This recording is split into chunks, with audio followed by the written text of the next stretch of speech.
Well,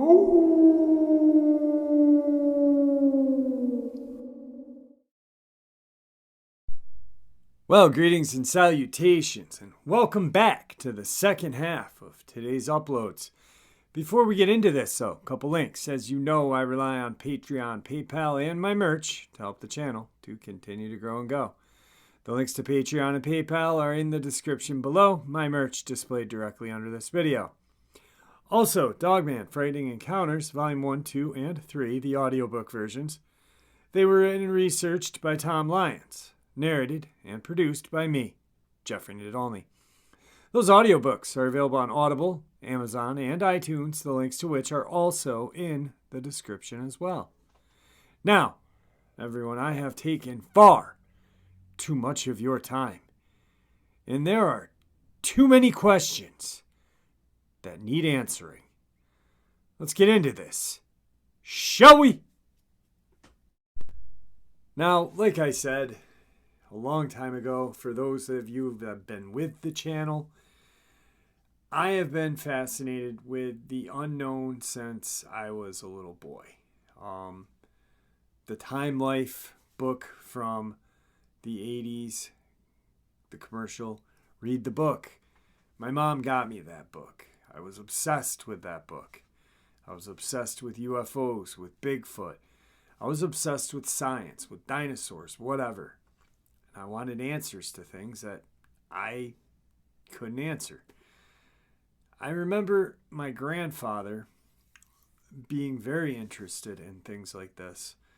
And I remember a name. And it's always resonated with me when I think conspiracy, or I think occult, or science. And that would be Jack Parsons. Jack Parsons was a founding member of NASA's Jet Propulsion Lab, JPL, with some crediting him as being the father of rocketry, and others joking that JPL was actually Jack Parsons' laboratory. But you won't find much about him in NASA's website. Parsons' legacy as an engineer and chemist has been somewhat overshadowed by his interest in the occult and has led to what some critics describe as rewriting of history books. He's lived in the footnotes since his death. He's a forgotten figure, says biographer George Pendle, author of Strange Angel, The Otherworldly Life of rocket scientist John Whiteside Parsons, Jack's full name. George Pendle did a archaeological dig into Parsons' life after finding a mention of him in the science book. The more I dug, the more bizarre and extreme the story seemed. In short, Parsons played a critical role in the formation of rocket science and was instrumental in building the rockets that were eventually used in the space race. However, he also believed in magic, was involved in the early stages of Scientology, and had an extremely colorful sex life. For that reason, Pendle speculates Parsons was a figure who didn't fit into the mold of the industrial complex. Wernher von Braun, a former Nazi, was much easier fit than Parsons, says Pendle. A lot of people would be shocked to find out that the space program was founded by a man who held orgies in his Pasadena mansion. Early chemistry experiments. Parsons' interest in chemistry stemmed from his teenage years when, inspired by space travel found in science fiction literature, he started amateur rocket experiments with a school friend called Edward Foreman. He later studied chemistry in high school and took a holiday job at the Hercules Powder Company, where he got a handle in a wide range of explosives. After school, Parsons was keen to access the rocketry facilities at Caltech, but his academic ambitions had been plagued by financial difficulties. He and Foreman ended up teaming with a PhD student called Frank Molina to apply for funding for the university to explore rocketry. They didn't reveal their ambition to develop rockets for space exploration, as this was at the time considered science fiction. At the university's Guggenheim Aeronautical Laboratory, the trio collaborated on developing rockets in a creative and liberal environment as members of the GALCIT, or GALCIT, Rocket Research Group. The group was interested in numbers over the next few years, set about developing a static rocket motor before moving on to working rockets. The team became known as the Suicide Squad on campus because of how dangerous their experiments were, but eventually had success in building a static rocket that could burn for more than a minute. Esotericism. In the late 30s, Parsons started to develop an interest in esotericism, attending something called the Gnostic Mass at the Church of Thelema. Parsons came to believe in magic, a force that he felt could be explained through quantum physics, as espoused by Thelema's founder, Aleister Crowley. He was good with things that went boom, so fought with rockets and explosives, says Pendle. As Parsons' interest in the occult developed, his colleagues, Molina, approached the National Academy of Science for funding into jet propulsion as a means for developing more nimble aircraft. The team was granted $1,000, the first government-funded rocketry research group in history. A quarter of the funding had to go towards repairing damage to Caltech building caused by the group's experiments, and the group was eventually forced to relocate to some iron sheds in the Arroyo Seco Canyon, where they were closely watched by the FBI, which was keen to make sure that no political extremists were accessing the explosives. It was here that the Jet Propulsion Laboratory was founded. One of the group's key innovations was developing jet-assisted takeoff, or JATO, engines for U.S. Air Corps, with Parsons developing a restricted burning solid rocket fuel that was stable enough to be stored indefinitely. The engine technology and fuel were commercialized through a company called Aerojet, where Parsons became project manager. Versions of this fuel was eventually used by NASA in the space shuttle as well as in military ballistic missiles. At the same time, 1941, Parsons started to have a sexual relation with his wife, Helen's 17-year-old sister, Sarah, something that was encouraged by his church. His wife started a relationship with one of the church's most senior members, Talbot Smith. The four of them, along with other Thelemites, ended up moving into a large home together in Pasadena. Drugs flowed freely, as did sexual partners. The lodge attracted negative attention, with the police and FBI receiving allegations that it played most to a cult involved in sexual orgies and black magic. Although upon investigation it was deemed not to represent a threat to national security. The U.S. government heard that Nazi Germany was developing the V-2 rocket, and so gave the GALCIT Rocket Research Group, now without Parsons, a grant to develop rocket-based weapons, and the group was renamed the Jet Propulsion Laboratory. At around that time, Parsons was expelled from Aerojet by new majority shareholders who disapproved of his unorthodox and unsafe working methods. Parsons and Foreman moved on to found the Ad Astra Engineering Company. In 1975, science fiction writer and later founder of Scientology, L. Ron Hubbard, moved into the Pasadena Lodge. Sarah took an interest in Hubbard, which made Parsons jealous. He developed a deeper interest in witchcraft and the darker side of magic, becoming fascinated by poltergeists and ghostly apparitions.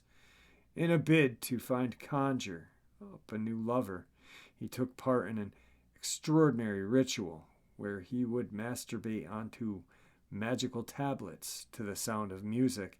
After his girlfriend ran off with Hubbard, he decided to create his own girlfriend and summon an elemental, explains Pendle. poetry for his elemental.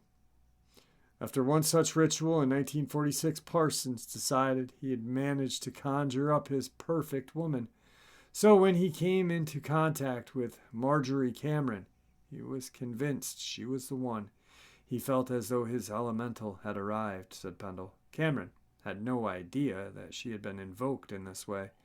She became his muse and was the subject of a book of poetry Parsons wrote at the time.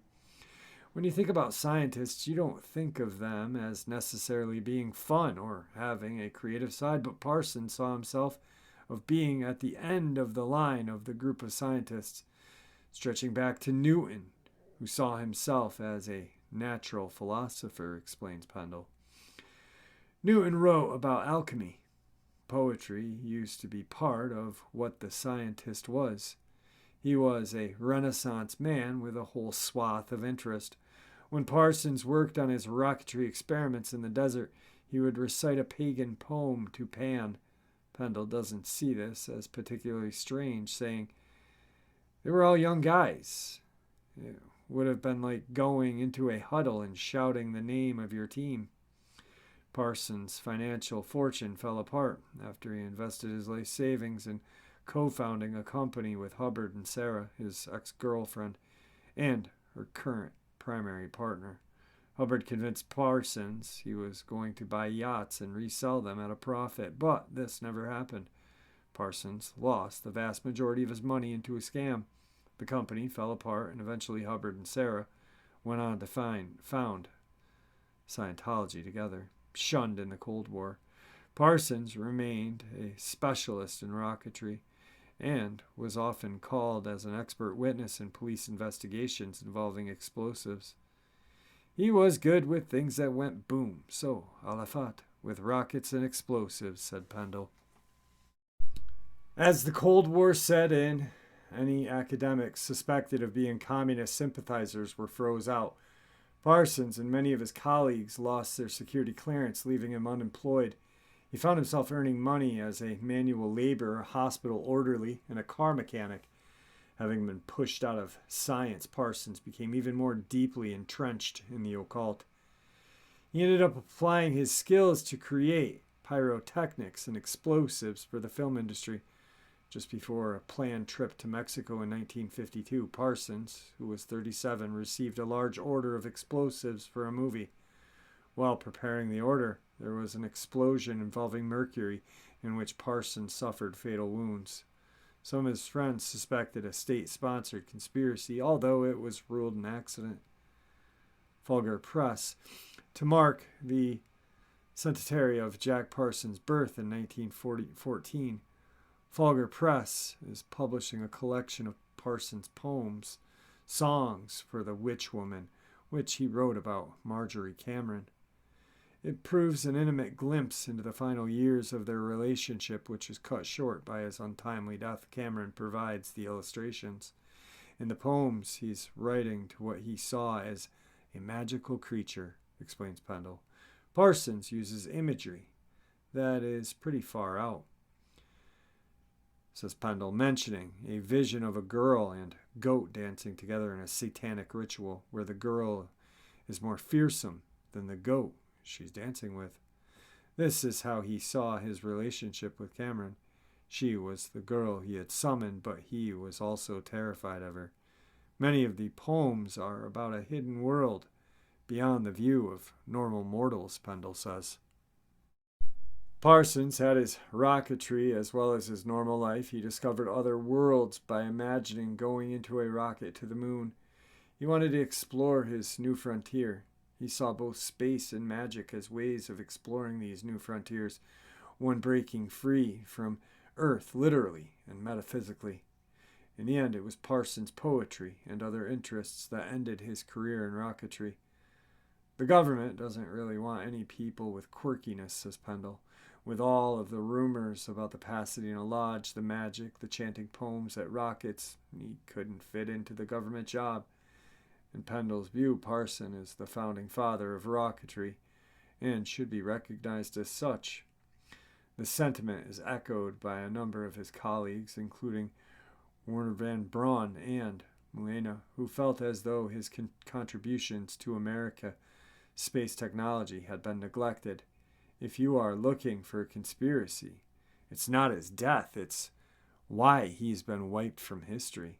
There is much more room for mavericks now than there was in the 40s and 50s. He's not really mentioned in a tour of the Jet Propulsion Laboratory. There's no mention of him as a founder, continues Pendle.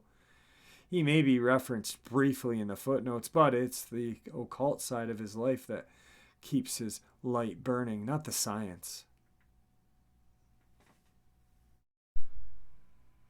The so-called Babylon Working, conducted by John Whiteside Parsons and L. Ron Hubbard between January 4th and March 4th, 1946, has been the object of much speculation and wonder. The speculation is due to the part of the involvement in two charismatic and brilliant bohemians of the period. Parsons was a major force in the early development of solid fuel booster rockets, for which work the IAU eventually named the lunar crater in his memory. He was an OTO member from 1941 and served for a short period as the master of Agape Lodge OTO in 1940s. He died under mysterious circumstances in an explosion in 1952. The other participant, Pulp Fiction author Lafayette Ron Hubbard, eventually founded the Church of Scientology and has been the center of stormy controversies in decades since. Both men were students of magic, especially the sex magic of Aleister Crowley.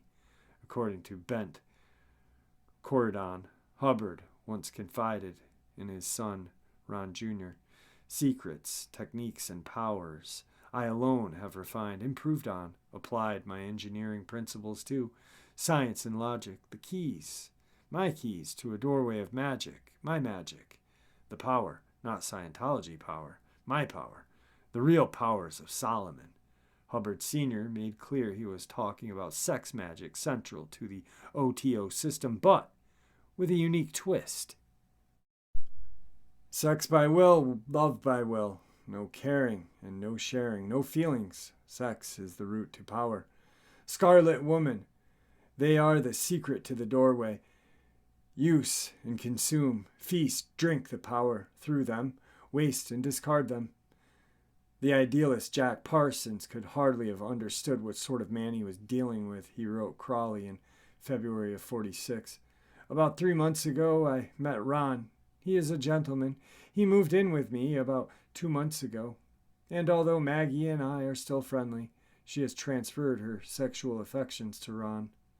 While Parsons was convinced that Hubbard, as he wrote Crawley, is in complete accord with their own principles and proceeded to enter into a joint financial venture with the future father of Scientology, Crawley was writing his eventual successor as the OTO Grand Master, Carl Germer. From our brother's account, he has given away both his girls and his money. Apparently, it's the ordinary confidence trick, Parsons' friend, Alva Rogers, who witnessed these events as they unfolded, described Hubbard's role in this way. Ron was a persuasive and unscrupulous charmer, not only in social groups but with the ladies. He was so persuasive and charmingly unscrupulous that within a matter of a few weeks he brought the entire house of Parsons down around poor Jack's ears. He did this by the simple expedition of taking over Jack's girl for extended periods of time.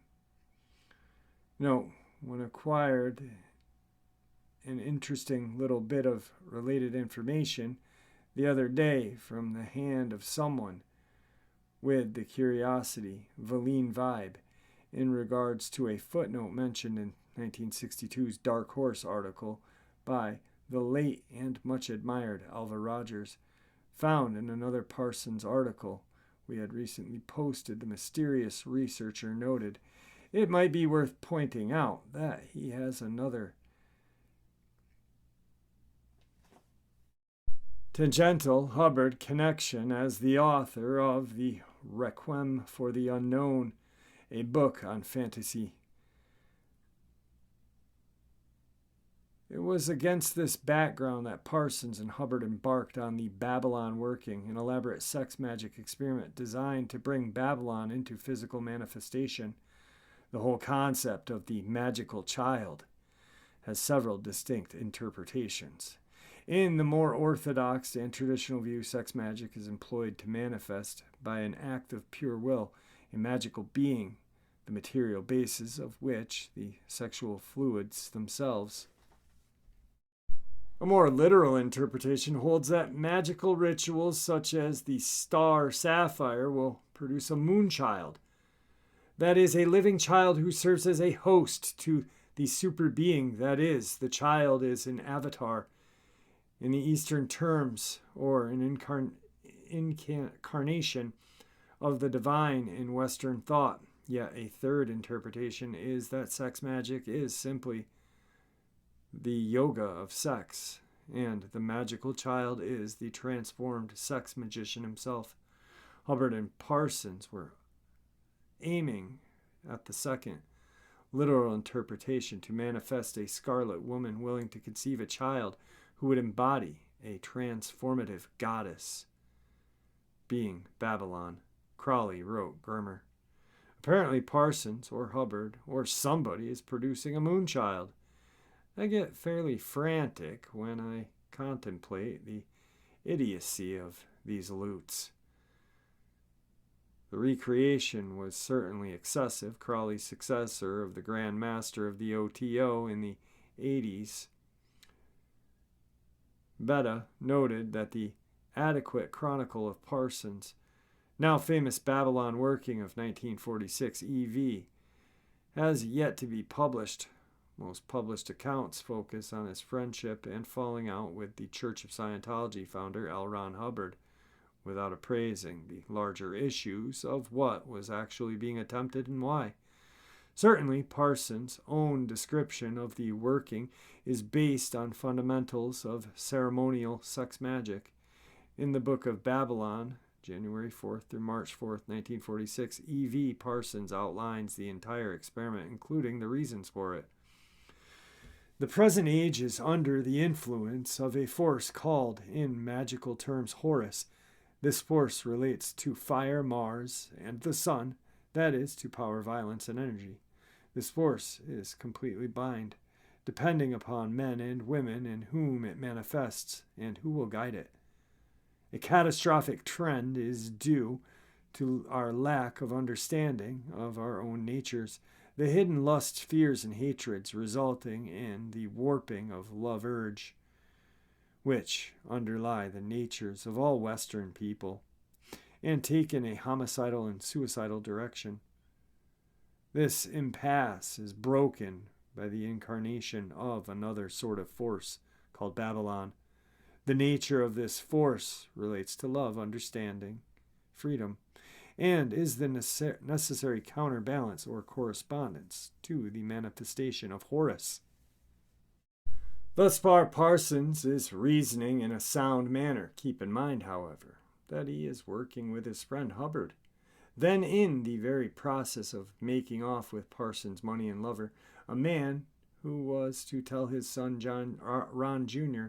a few years later to use and discard scarlet women. In what sense scarlet? The younger Hubbard asked. Scarlet, the Scientology source replied. The blood of our bodies, the blood of our souls. Bend their bodies, bend their minds, bend their wills. Beat back the past. Note, in the disturbing public domain essay, Hollywood, Satanism, Scientology, and Suicide, Hubbard's heinous abuses of the fairer sex, as described in to his own son. In my father's private circle, Ron Jr. explains, there were lots of mistresses. When I was younger, I participated in a private orgy with him and 3 or 4 other women. His theory was that one has to open or crack a woman's soul in order for a satanic power to pour through it and into him. It got kind of far out, accumulating in a variety of sex acts. Dad also had an incredible violent temper. He was into S&M and would beat his mistress and shoot them full of drugs. When asked by an interviewer how this soul cracking worked. L. Ron Hubbard Jr. said, "The explanation is sort of long and complicated. The basic rationale is that there are some powers in this universe that are pretty strong. As an example, Hitler was involved in the same black magic and same occult practices that my father was, the identical ones which, as I have said, stem clear back to before Egyptian times. It's a very secret thing, very powerful, very workable, and very dangerous. Brainwashing is nothing compared to it. Proper term would be soul cracking. It's like cracking open the soul, which then opens various doors to the powers that exist. The satanic and demonic powers, simply put. It's like a tunnel or an avenue or a doorway. Pulling that power into yourself through another person, and using women especially, is incredibly insidious. It makes Dr. Fu Manchu look like a kindergarten student. It's ultimate vampirism, the ultimate mind screw. Instead of going for blood, you're going for their soul. And you take drugs in order to reach that state where you can, quite literally, like a psychic hammer, break their soul and pull the power through. This is a distortion of Crowley's teaching, the latter observed in the same context. We do opine that is better and easier, that the other party should be in ignorance of the sacred character of the office. It is enough if the assistant be formed by nature significantly for the physical task, robust, vigorous, eager, sensible, hot, and healthy, flesh, nerve, blood being tense, quick, lively, easily inflamed, nigh extinguishable. Crowley suggests that the partner in sex magic should, ideally, in his opinion, be involved for the sake of sensual pleasure, pure and simple. Hubbard, on the other hand, is telling his own son how to enslave minds, bodies, and souls. Parsons, who wrote extensively on the subject of freedom, must have had no idea what type of person he was engaged in high magic with. In any case, Parsons goes to narrate that, in January 1946, I had been engaging in the study and practice of magic for 7 years, and in the supervision and operation of the Occult Lodge for 4 years, having been initiated into the sanctuary of the Gnosis by the B666. At this time, I decided upon a magical operation designed to obtain the assistance of the elemental mate. In a sense, deprived of his former lover, Parsons was going for broke and looking for a partner to create a magical child with. All or nothing. I have no other terms, as he put it to Crowley.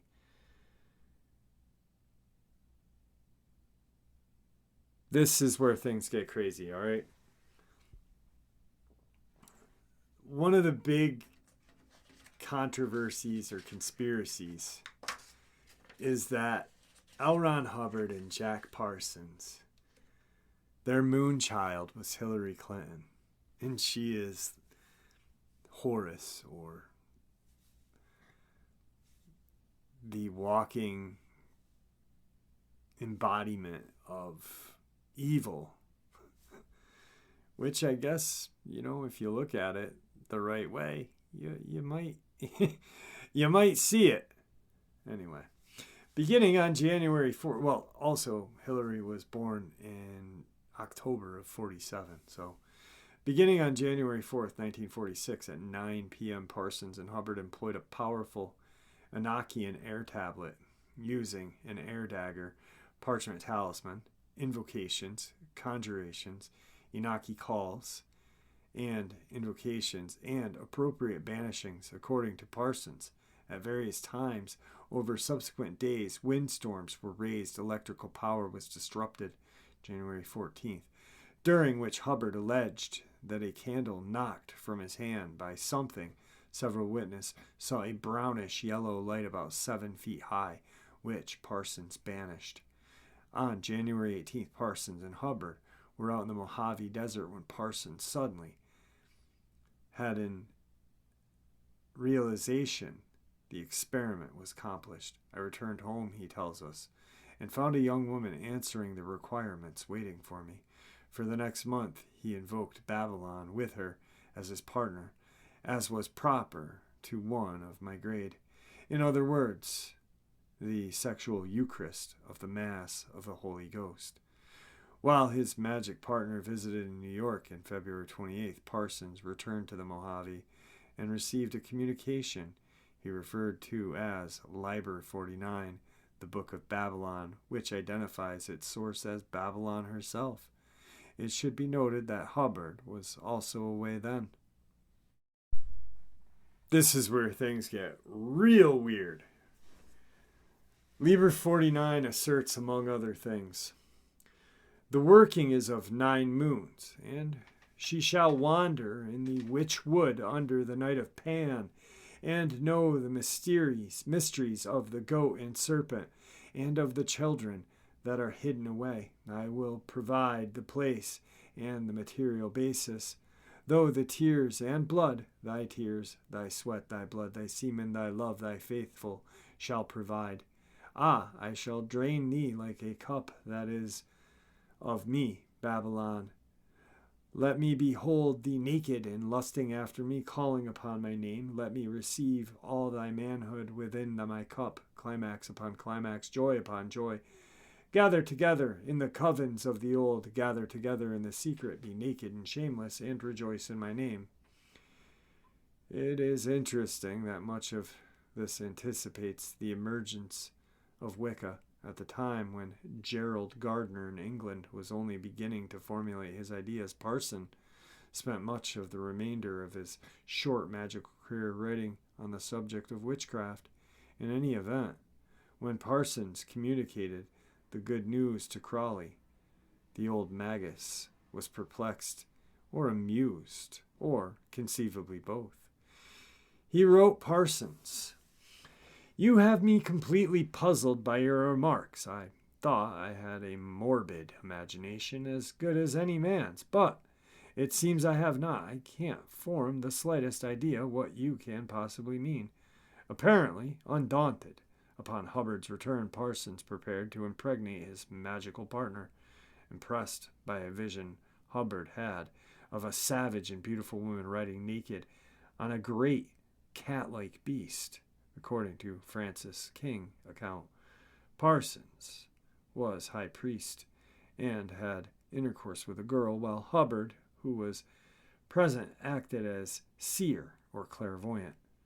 This occurred on the first 3 days of March 1946. The aftermath of this subject is much rumor and points out the high significance of sex magic. "This secret is the true key to magic," said Crawley. "That is, by the right use of this secret, man may impose his will on nature herself." Hubbard took off with Parsons' former partner and his funds.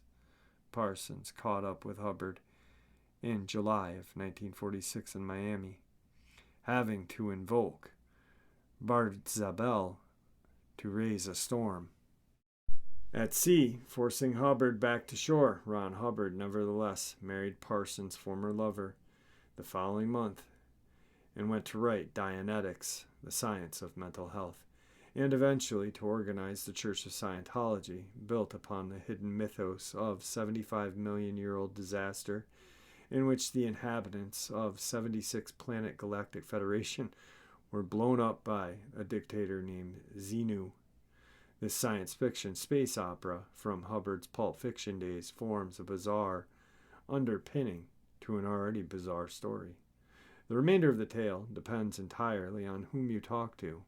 Was the magical child conceived ritually in 1946, March 4th, born into this world as Babylon incarnate on or about 9 moons later, on or about December 4th, 1946? Is such a being a woman of about 50 alive today? Well, no, not 50. She would be like 73 or 4.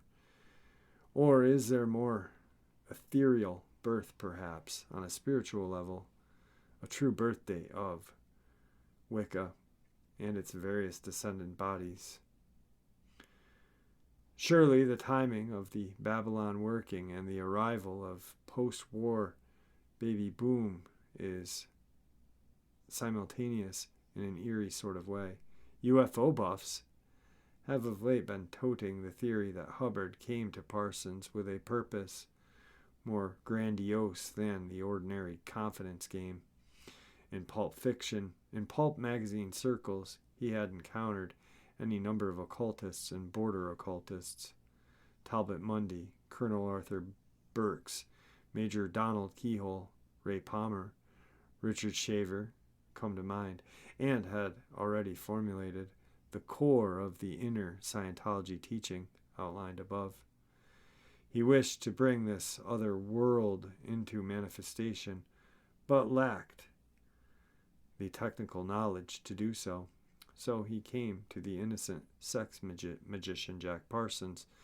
In this version, the Babylon working, guided by Hubbard, had little to do with the Babylon and more to do with the hideous old ones of H.P. Lovecraft. Open a door, something came through, is the essence of the thesis, and the appearance of the first flying saucer case the following year is considered, in this rumor, not coincidental at all. The Babylon working permanently alienated Parsons from Crawley, but the work of the ill-fated rocket scientist has more recently been reevaluated in a more favorable light by present-day occultists and UFOologists alike. So did they create their moonchild? Is their moonchild Hillary Clinton? Who knows? I don't think we ever will know. I know that Parsons isn't going to tell us, and most certainly L. Ron Hubbard, Sr. or Jr., won't tell us. And they're already in their own world of crap, aren't they? Anyway. Also, isn't the Jehovah's Witnesses modeled after Scientology, or is it the other way around? Either way, it's all screwed up. Anyway, I hope you guys enjoyed tonight's upload as much as I enjoyed sharing it with you. Very strange, very interesting too. Just so fascinated with this kind of stuff. Aleister Crowley, I hate saying this, but I was actually kind of fascinated by Crowley when I was younger. I mean, he was definitely a freaky old man, but the fascination of Crowley and Parsons, not so much Hubbard. I don't know. Well, a satanic rocket scientist. Creation, the Moonchild. With that, be kind to each other.